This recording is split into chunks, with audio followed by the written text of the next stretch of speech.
Just tell me we are starting in 2 minutes. We'll be starting in a while.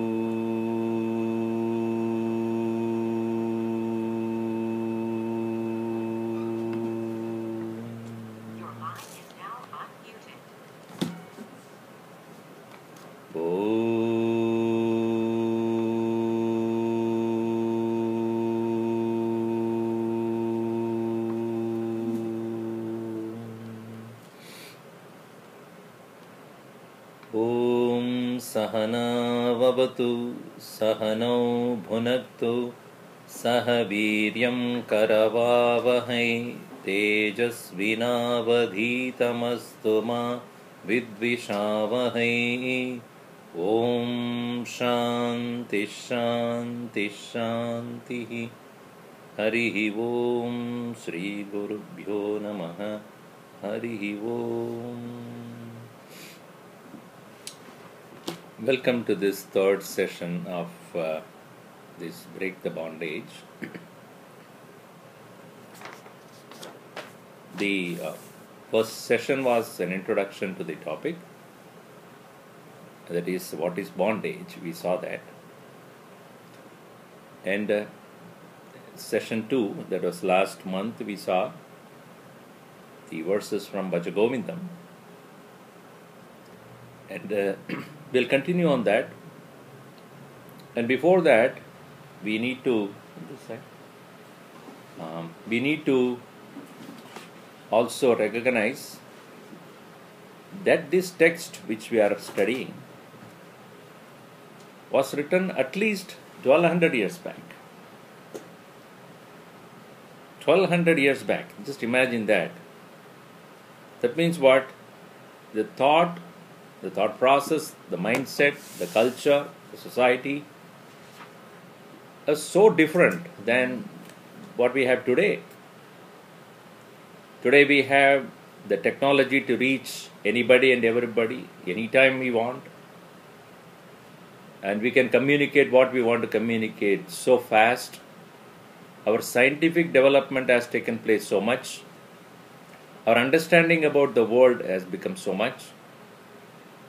Our way of doing things have become so efficient, and even young children have got vast knowledge in general about what's happening in the world. Everything is at fingertips. We are talking about a person, we are learning from a person who did not have all these facilities. But yet, he was, Shankaracharya he was so deep in human psychology. That is one thing we should appreciate in his writings. The way he could analyze the human thinking was phenomenal. Young man, not even just 16 years old when he started his journey to propagate the correct understanding of human mind. And at that age of 16 to 32, it is said to be, that is the number of years he actually did his work. What an amount of clarity. So as we saw in the last session, human condition, whether it was 1200 years back, or even during the time of Christ, or even before, during the time of Bhagavad Gita or Upanishads, Mahabharata or Ramayana, human mind is always so unpredictable. Even on the one hand, we find human mind is so efficient, can think deep, can bring great progress into this world. But our basic instincts did not change. the animal instincts are so strong in us, because after all it is said that we are all from coming from the animal, have grown, evolved into a human. So our animal instincts are so strong. Opposite sex attraction is so strong, and therefore he addressed that in the last session. Nari stanabarana bhidesham drishtva maga moha vesham etan mamsa vasadi biharam manasi vichintaya varam varam. Again and again understand one thing. At the level of the flesh, when we live, we know different from any other animal. The pleasure of the flesh, pleasure of the senses will demand your attention, no doubt about that. Nothing wrong also. But don't make that as important part of your life. As some people would say, I live to eat. What a tragedy. You should be eating to live and not live to eat. Similarly, all our other urges, it will be there as you graduate and then you have your own profession, and as you start earning, obviously there will be certain growth that you expect. You want to start a family, you want to have friendship, you want to have your own wife or children, husband. No doubt about that. You all have to go to the next stage. That's the natural growth of the human physical body. But that is not a priority. If that you keep it as a priority, then the bondage can never be broken. As we saw so far, bondage is not something which the world creates to you. It is we create to the world. We create on ourselves with the help of the world. So in the following verse that we are going to see, Shankaracharya is going to say that this world, which we interact almost every day, in every moment, the moment we wake up from the sleep till we go to bed, we continuously interact with various things, with people, with situations. And he shows that how impermanent everything is, ever-changing everything is. As Gurudev would say, the changeless truth in this world is that everything changes. Change is a changeless phenomenon. In one place, a motivating speaker on motivation, human empowerment, he asked a crowd of people, how many of you like change? How many of you like change? So, everybody liked, because everybody likes change. Change in the sense, in my job profile, I want some change. In the kind of food that I want to eat, there must be some change. Or dress we want to change. You not wear the same dress every day. So, how many of you like change? Everybody likes.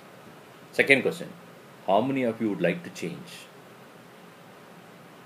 Nobody raised the hand. How many of you would like change? Everybody.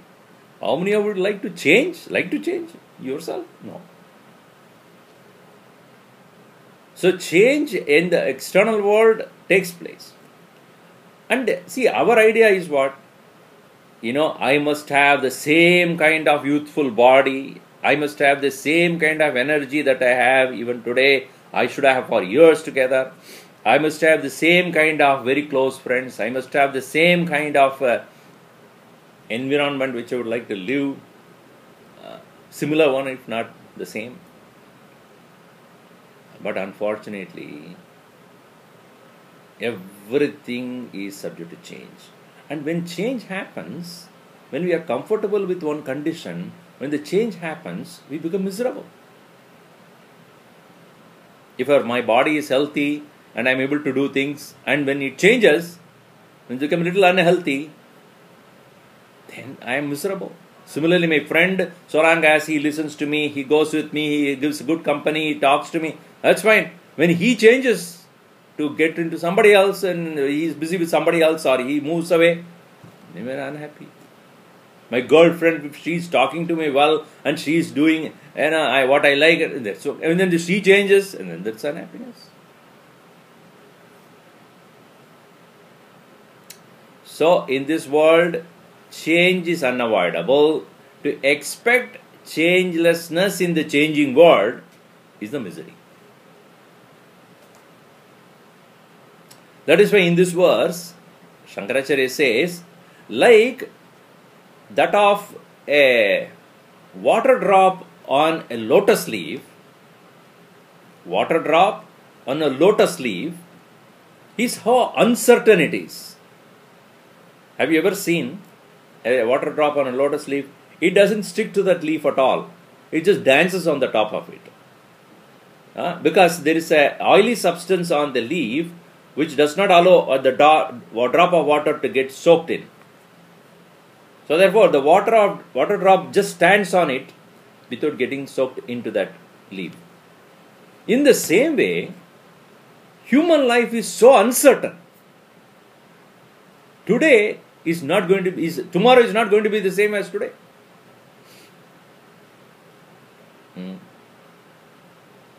That is why in this verse he says, you see, I'll read that.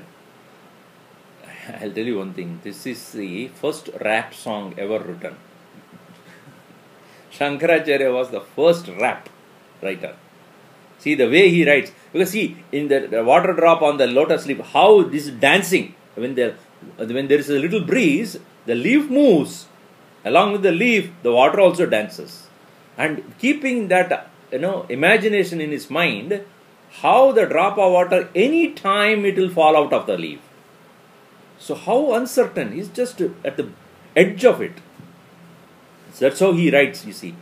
Nalini dalagada jalamati taralam tattvajjividam adishaya chapalam vidyavyadya bimanagrastam lokam shokahatam cha samastam bhaja govindam govindam bhaja mudamate samprapte sannihite kale nahi rakshati dukrin karani. Nalini talagada jalamati taralam tattvajjividam adishaya chapalam. Can anybody write such a beautiful rap song? Nowadays rap songs are so, I want to go, you want to go, we want to go, where to go. It has absolutely no connection to what you want to say. Something you say. Rhymingly if you say it is fine. It is not just a rhyming here. It's more potent with so much of information. Nalini means a lotus. Dalagata. Dala means leaf. Dalagata, that which is sitting on the leaf. Jalam, water. Aditaralam, so unsteady. Tadvad, in the same way. Jivitam, life. Adishaya chapalam, so under flux, so much under change. Chapala, so much of movement. In fact, life is movement. Life is movement. Gurudev used to say, life is like a river, water. If water moves, it is river. Water stagnates, it is a pond. And when water stagnates, it is a birthhouse of all worms. When the water is moving, it is always fresh. Life has to be a constant movement. Change has to be there. You cannot stop change, and you should accept the change, and you must go along with that change. That's what makes an individual progressive. That's what makes an individual understand that along with the change, I must grow. If everything is status quo, you will never grow. Is it not? Every change brings about new challenge. And the challenge alone makes us discover what we are capable of. If there is no challenge at all, then you will not know what you are capable of.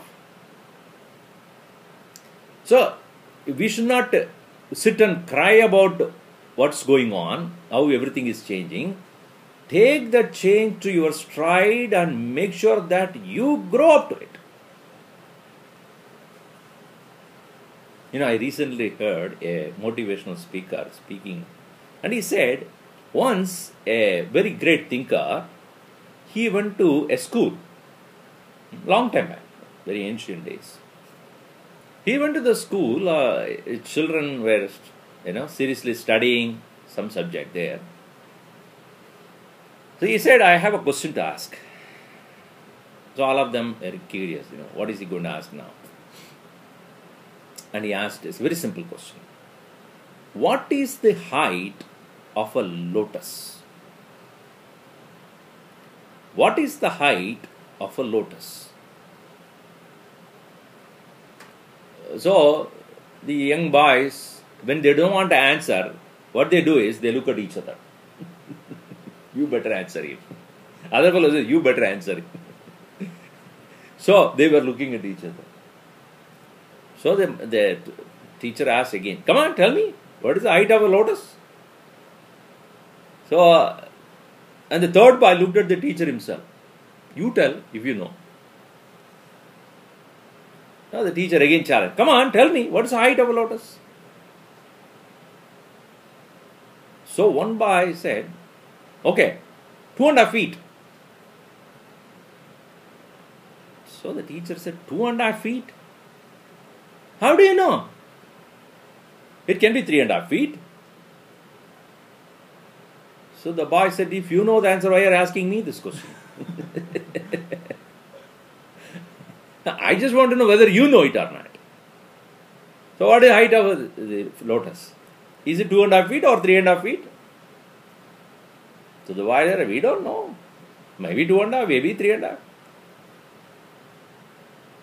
One boy was very smart. You know what he said? The height of the lotus is the height of the water.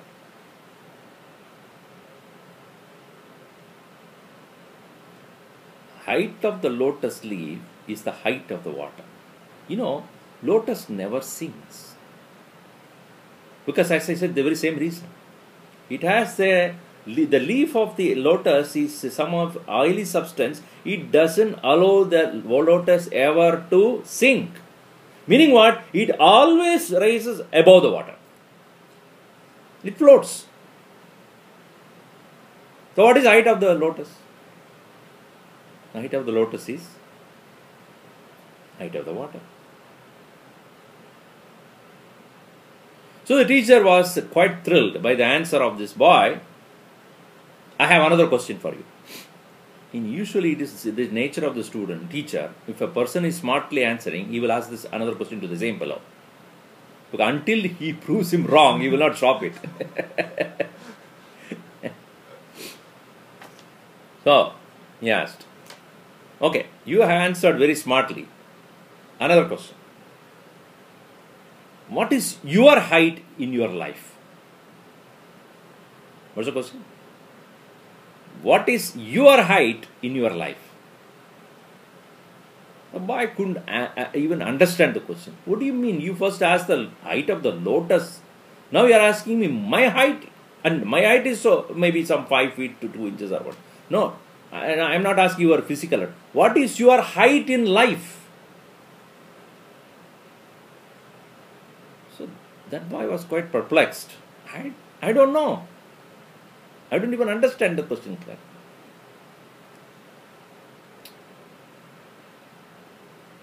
If there is a businessman, or let us say there is an artist, an actor. An actor, when he begins his profession, first time when he is looking for chances to act in a movie or anywhere, he will have to go and knock at the door of various directors and studios, etc. Please give me a chance, I can prove myself, I'll act well, etc. Later on, when he proves to become a very successful actor, he stays home, the directors and producers come to his home and knock his door. Isn't it? Correct or not? Once this person has become successful, then they come and knock at his door and ask, please give me some time, please act in my movie. At that time, the actor will start dictating his rate. Will you give me $100,000, $1 million?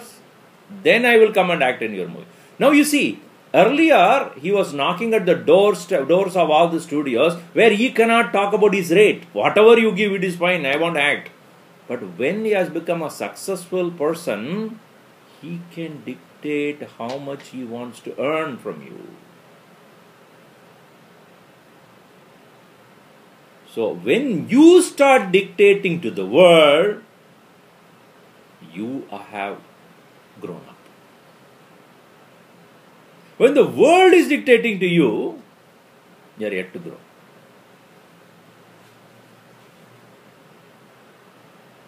No, we should not always consider our growth in terms of money. That's not what I mean.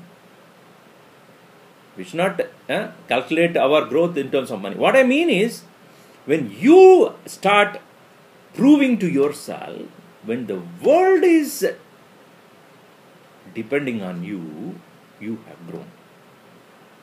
When you depend upon the world, then you are yet to grow. I'm not saying you are not grown, but yet to grow. Meaning, you have a long way to go. So, what is your height in your life? Question is, what is your height in your life? The answer to that is, how mature is my thought? How independent I am? How independent I am. That is the height of your life.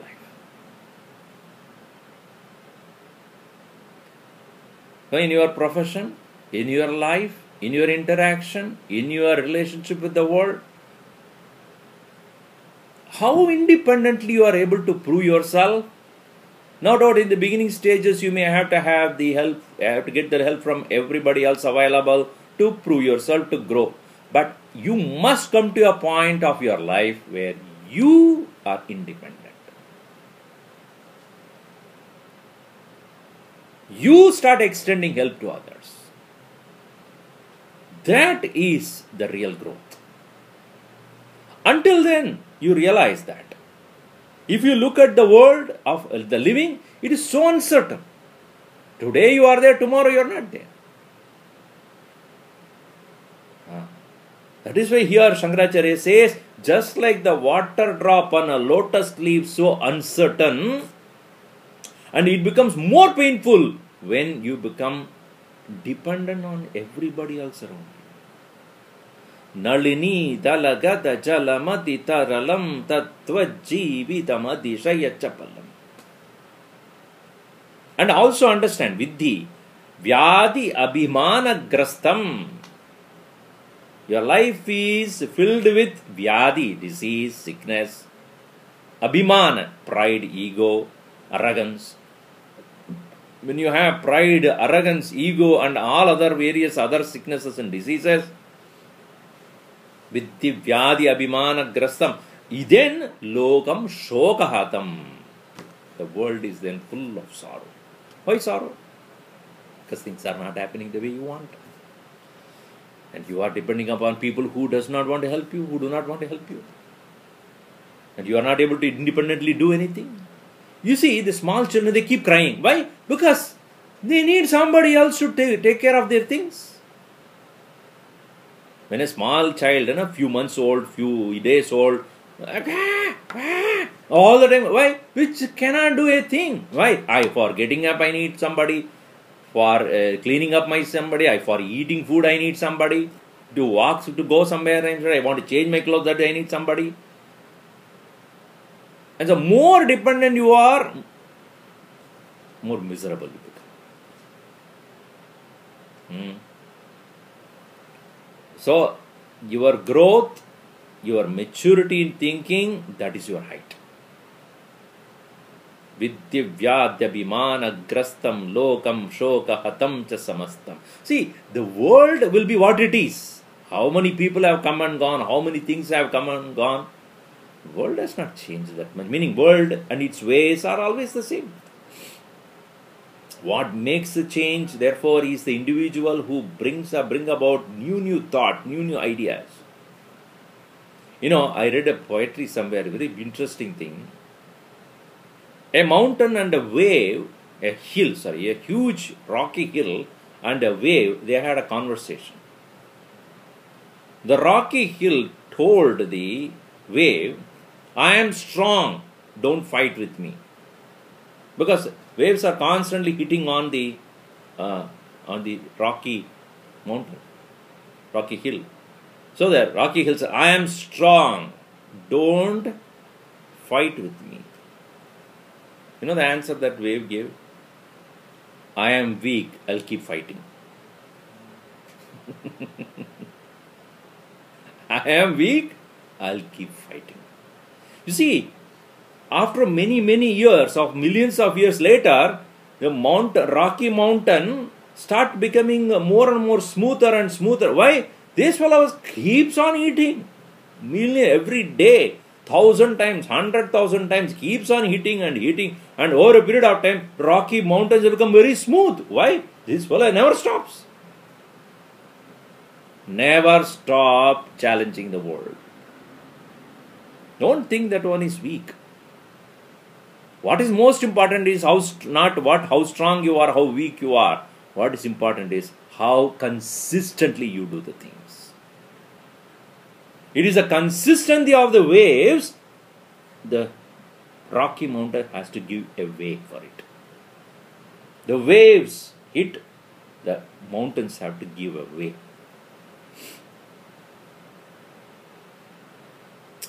Now you see, therefore, even Colorado River that is coming from the mountains for millions of years flowing down to the hill and up to the time when it reaches the ocean, it finds its way. Water finds its way. Why? It keeps moving. Never stops. That's what I said. Life in the beginning itself. Life is a movement. Keep moving. Charai Vedi. This is how the Upanishad and Vedas talk about. Keep moving, never stop. The moment you stop, the moment you become dependent upon other things, then it will be nothing but shokahatam. Samastam lokam shokahatam. The entire world will be nothing but pain. So pain is not caused by the world by itself. Pain is caused by our dependence upon certain things in this world. The less dependent you are in this world, the more freedom that you have got, more you can break the bondage. That independence you have to discover, and that discovery of independence is what is called spiritual path. For your happiness, don't look for somebody. If you stop looking for somebody for your happiness, you will be the source of happiness. If you start looking for happiness in this world, you will be the source of sorrow. As simple as that. If you stop looking for happiness in this world, you will be the source of happiness. If you start looking for happiness outside, you will be the source of sorrow.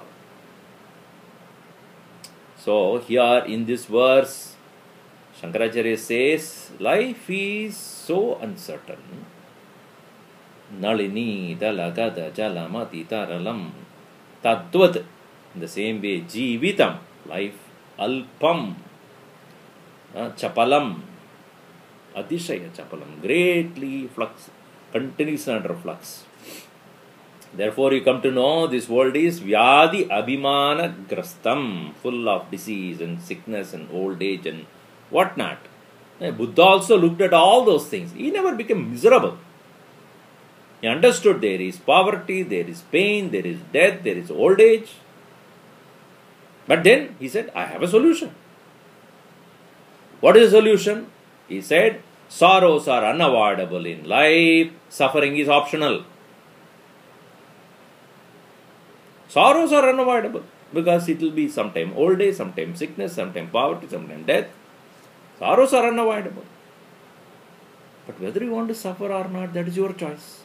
Make the choice.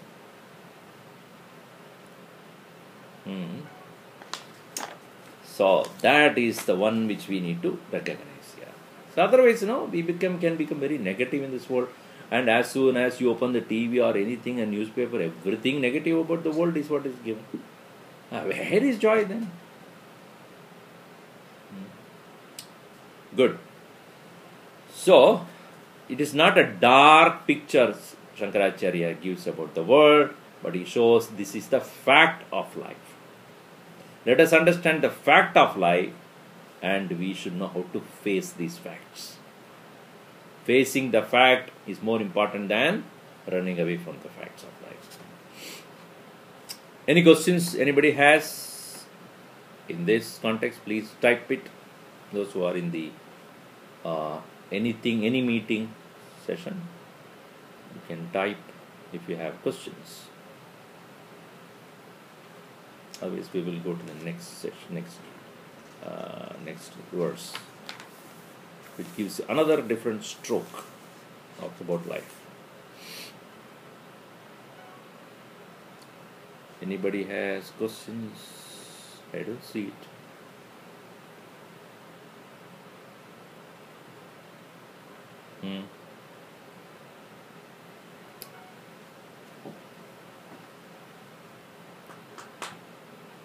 Okay. You can type the question if you have. I will answer it. Otherwise, I'll go to the next verse.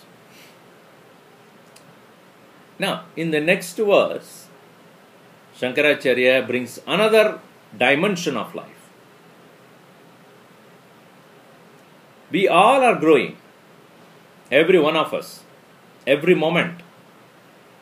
At the end of the talk, you are 1 hour closer to old age. Do you know that? 1 hour closer to old age. Somebody has asked the question. Hari Om Swamiji, this is Vignesh Sadras. Okay. How do you suggest we cultivate the persistence needed to wear down the mountain just as the waves do? Good. First of all, we must be convinced about what we want to achieve. If we are ourselves not sure about what we want to achieve and how much effort is required for that, we ourselves, if we are not confident about that, then obviously there will be a lack of dexterity or lack of enthusiasm, lack of strength, consistency of purpose will not be there. We should get inspired by the great people who lived or living. Our Gurudev, for that matter, when he started his lectures, how many people discouraged him? Now you are talking in English about Shastra, who is going to listen? First of all, do you know Shastra? Do you know what Gita is? And you have learned from whom? What is your tradition? How much do you know? And you are talking in English? How can you talk about the Sanskrit document in English? So many different, and how dare you take authority to speak about it?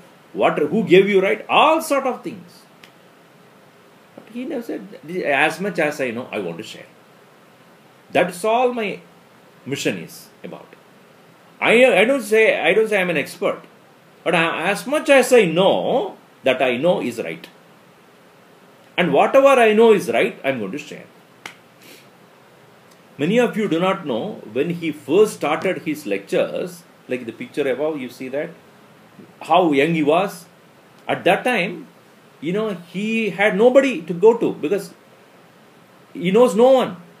And when he came to a place called Chennai, our Madras in Chennai, there was nobody there. So he was somebody who, took pity upon him, and they put him in a old, house, and which is said to be haunted also.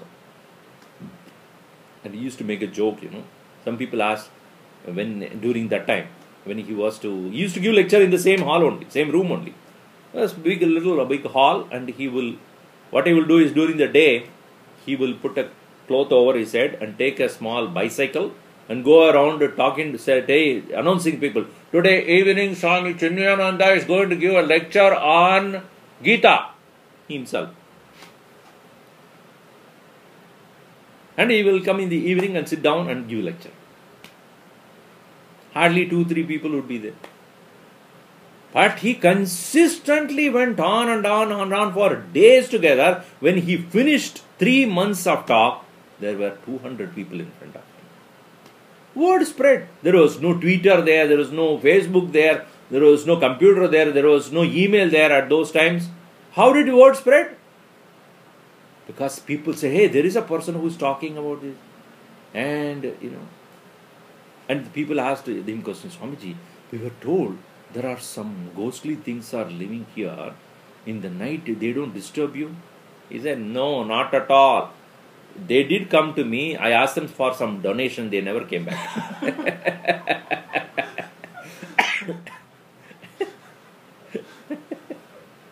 He was so enthusiastic. He went on and on and on and on.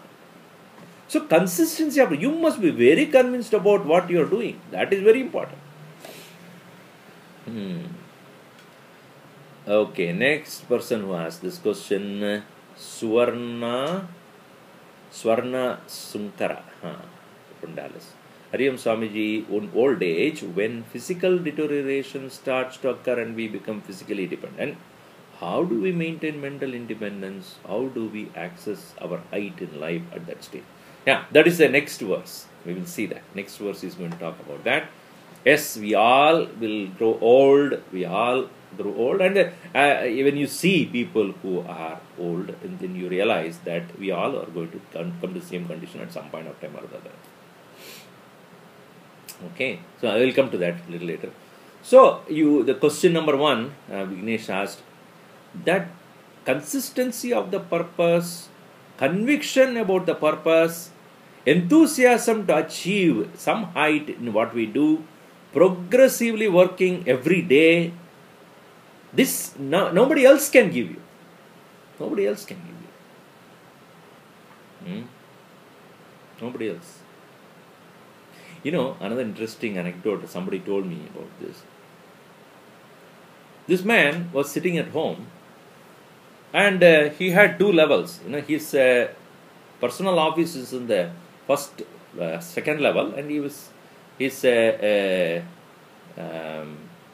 meeting people and other things in the ground level or first level. So one day when he was sitting in his reception or wherever at home in the meeting place, so he suddenly found that his glasses he left behind in the next level. So his daughter was moving around, was 7-year-old, 8-year-old. He told the daughter, she was coming down from the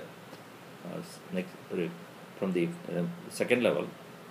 He said, my dear, can you bring my glasses which I have kept it upstairs? So that girl said, I don't have time. I cannot go further 17 steps up and then bring your glasses. I'm sorry.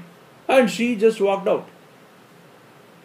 Being a young child and a kid, he said, chalo, theek hai, let me adjust, let me read without the glasses. And as he was started about to read, this girl who went out and she came with her friend, and she wanted to play, and she was going to the next level. She climbed up. And she came down, running down, playing, and then again went up. 17 times she went up and down. And he got really annoyed. At one point of time, she told her, when I asked you to bring my glasses from the top, you said that you cannot go up because you have to climb steps. Now I see 17 times you went up and down. How is that?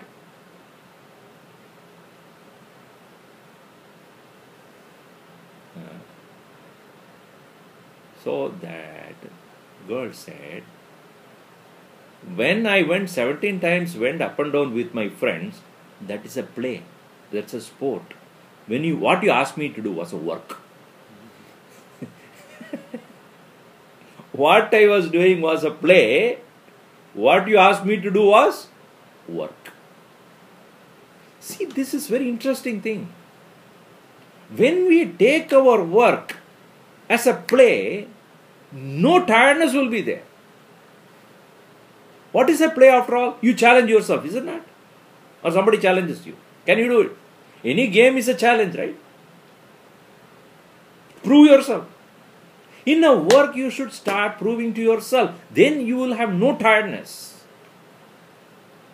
We take a work as a responsibility, as a burden, as a pain.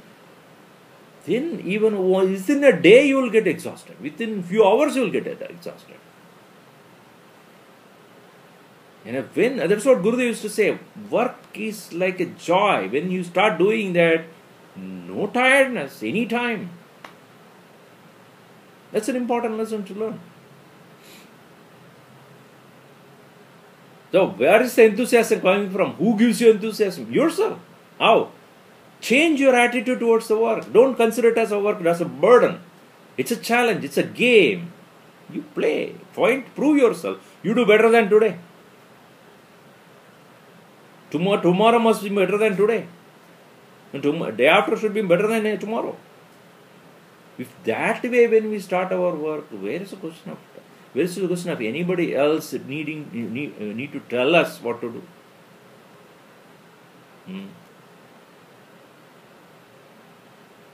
You know, even when we are working I am a Swamiji here in this center, and there are many other Swamijis, many centers. You know, very interesting thing is, our Swami Tejomayananda, who is the head of the mission, never tells us what to do. Never. He only will ask, what are you doing? I am doing this. Okay, good. Why? Because he has absolute confidence you will do the right thing, number one. Number two, why should I tell you to do anything? If you want to grow, you will do it. So, a true leader is one makes you realize your responsibility. Never tells you. If you are mature enough, you will know what to do. And as parents, this is a problem. Oh, daddy. Because the child, of course, you need to tell, because that fellow is not mature enough to understand which role and responsibility. But even after you are 25, 30, if your parents have to tell you that what you have to do, such a miserable condition then it is. And you have never grown them. You must take stock of things and find out what is that I need to achieve in my life, and what am I doing right now? How do I do better? So then enthusiasm is natural. Right? What you need to study, how long you need to study, what you need to do, what project you have to take up, what challenges you have to meet. That is to be self-evaluated. Nobody needs to tell you. If you want somebody to tell you and then you do it, that's what I said. If you are depending upon somebody to progress yourself, then that much only is your growth, that much is your height. Your own height you determine. Okay. So, in the next verse, Shankaracharya is talking about the inevitability of old age.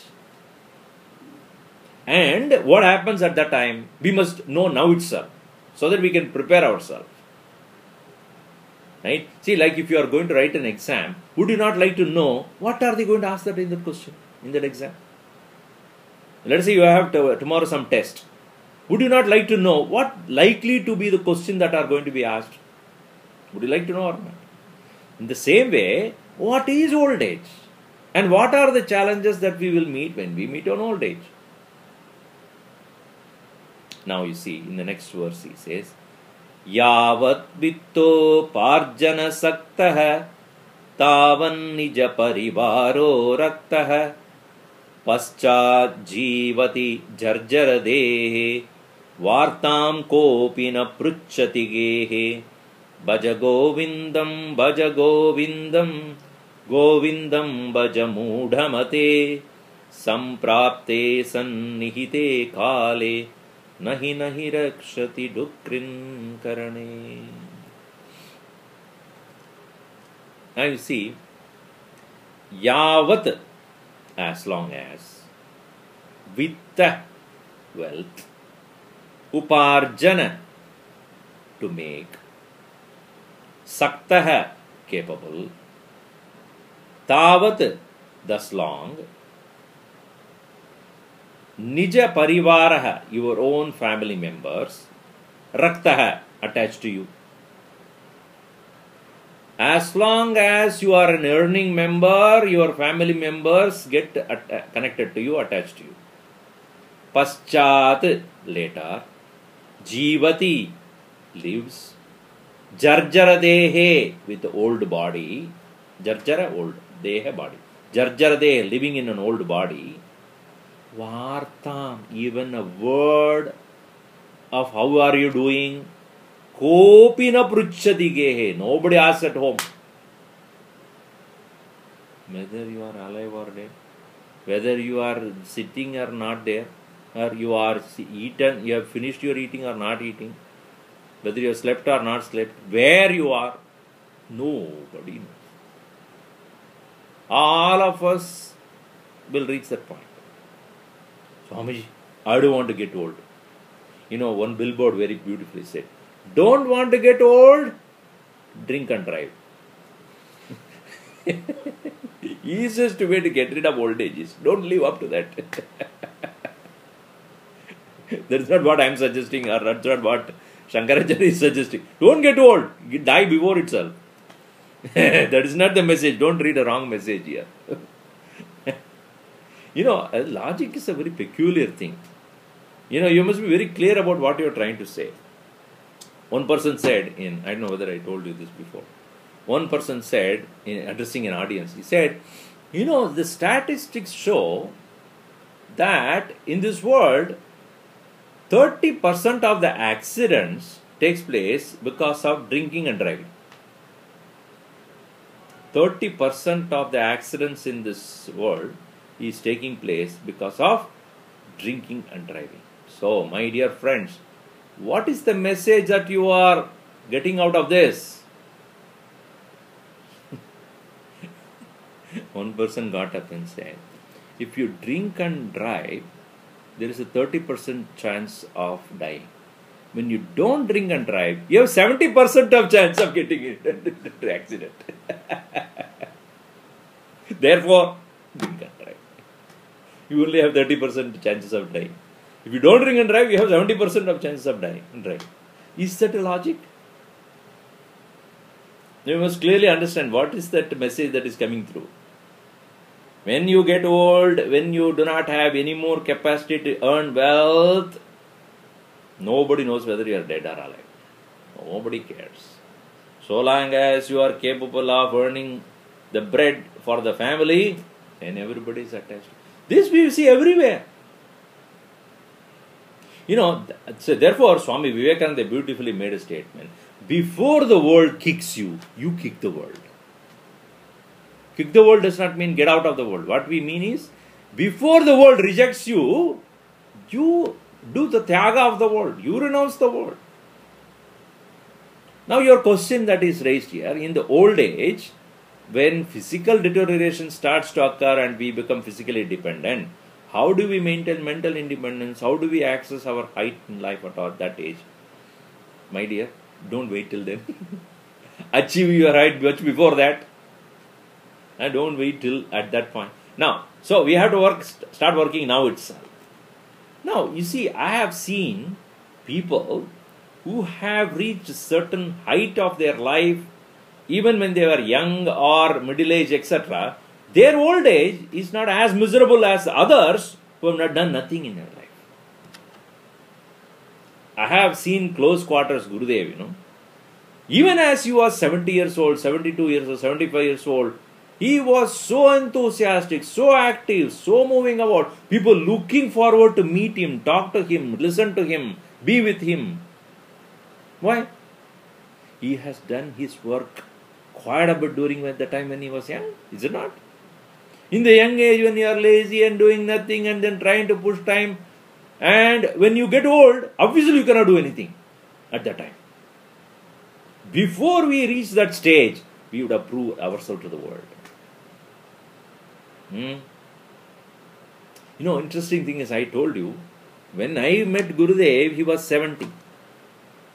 At the same time, I had my grandfather who was living, with whom I was living, he was 75. And I could see the stark difference between these two people.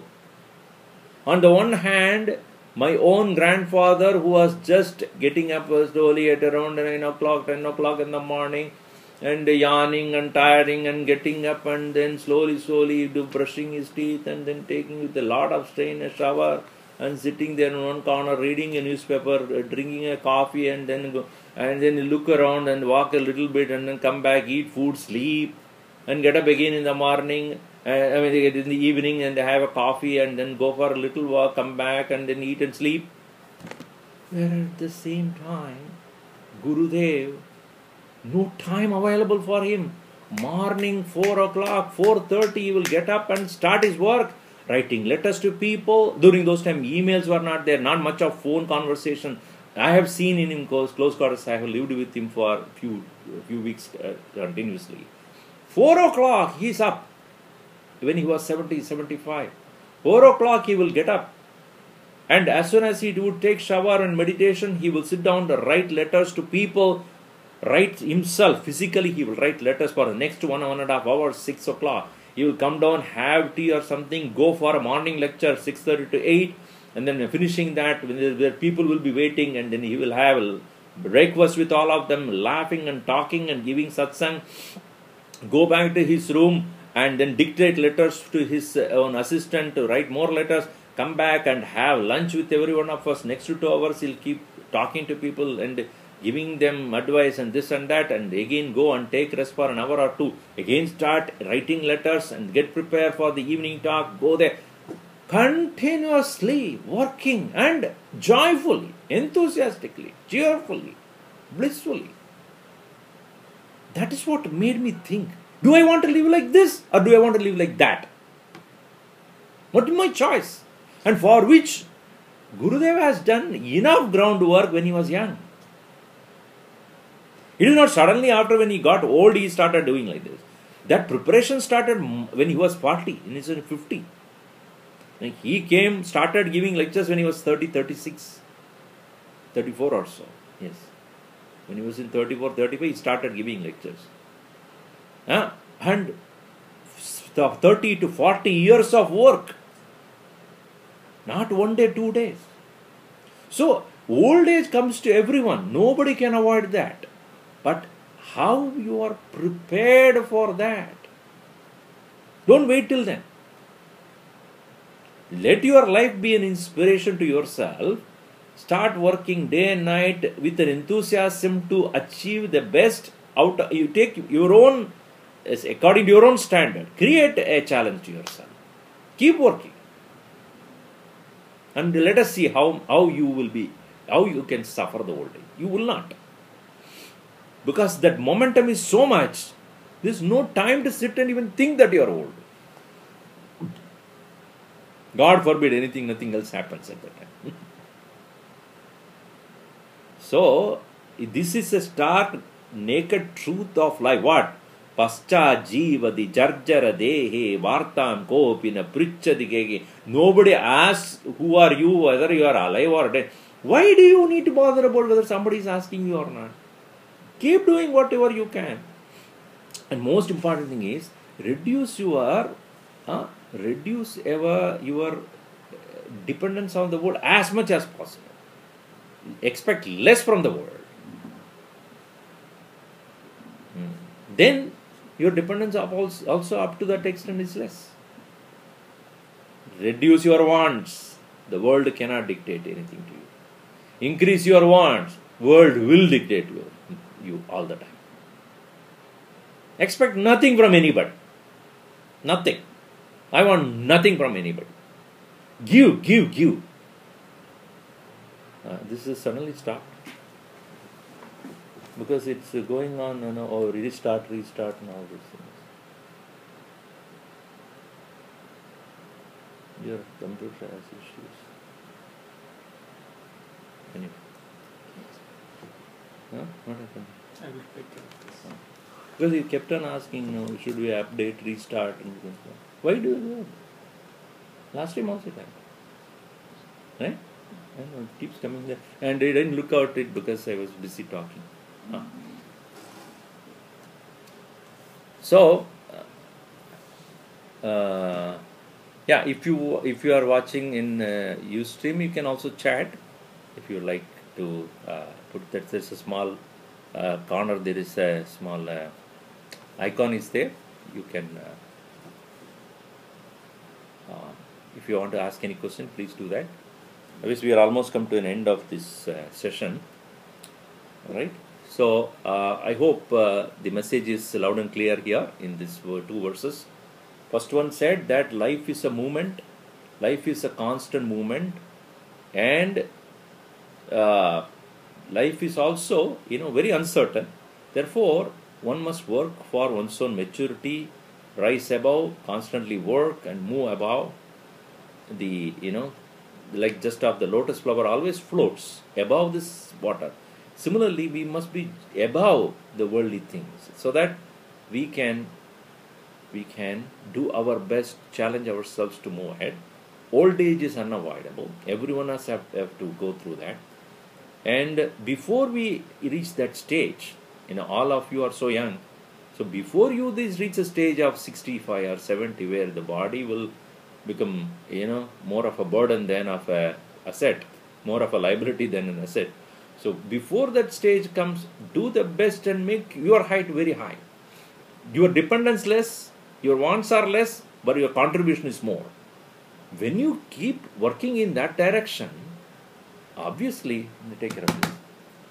Obviously, then at that time you will find that you are wanted by the people more than anything else. That's what we see in Gurudev's life and such masters' life. They are so much in demand.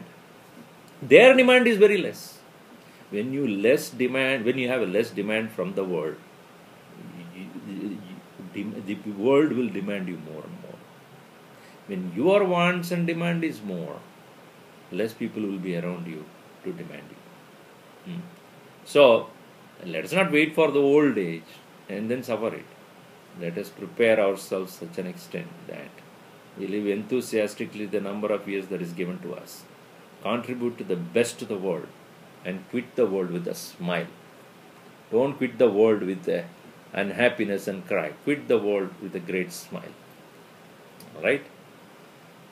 Thank you so much, and we will meet next March 11th. Same day, next month, we can meet. Unless you have any questions, I will conclude it here. Any question? Any question? I told him to switch to use strings on the Okay.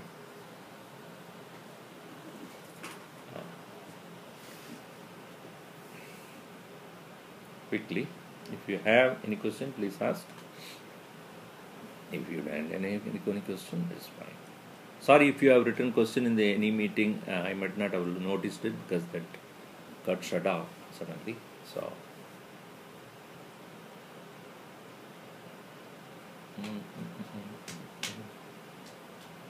yeah. So these past two talks are available in YouTube also. If you go to Chinmayanjali, if you put Chinmayanjali in YouTube, probably you go to that group, and then there you will see two of the talks last month in November talks. Both are in YouTube, or you can come to Ustream also. No questions? All right, we'll conclude. Om Sarve Bhavantu Sukhinah, Sarve Santu Niramayaha, Sarve Bhadrani Pashyantu, Ma Kaschid Dukkha Bhavet. Om Shanti Shanti Shanti. Hari Om Shri Gurubhyo Namaha. Hari Om.